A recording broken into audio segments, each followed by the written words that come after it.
নমস্কার, আমি জ্যোতিষ সম্রাট শ্রী সুরজিৎ। আগামী 27শে জুন শুক্রবার রথযাত্রা।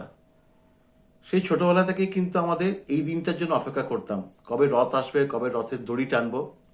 তো সেদিন আপনারা কি করবেন? যাদের বাড়িতে গোপাল প্রতিষ্ঠিত আছে, জগন্নাথ দেবের মূর্তি আছে, বলভদ্র সুভদ্রার মূর্তি আছে, তারা সকাল সকাল ওনাদেরকে চান করিয়ে চন্দনের টিপ কিন্তু অবশ্যই জগন্নাথ দেব এবং বলভদ্রকে দেবেন।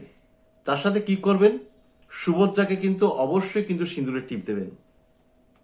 সাথে একটা ছোট্ট বাটিতে কিন্তু একটু আতপ চাল, একটু হলুদ কিন্তু সেই মূর্তির সামনে রাখবেন।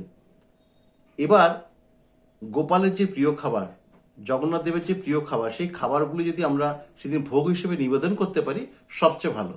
জগন্নাথ দেবের কিন্তু প্রিয় খাবার কি আমরা সকলেই জানি, খিচুড়ি ভোগ।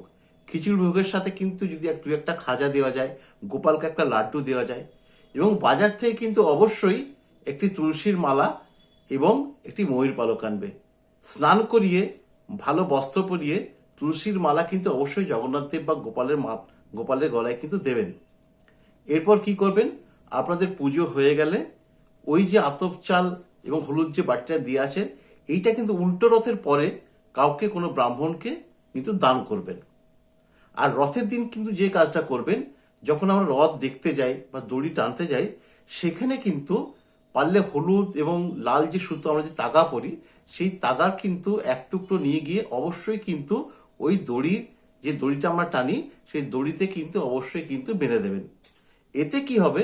আপনাদের ভাগ্যের চাকা কিন্তু সারা জীবন কিন্তু চলতে থাকবে। নমস্কার।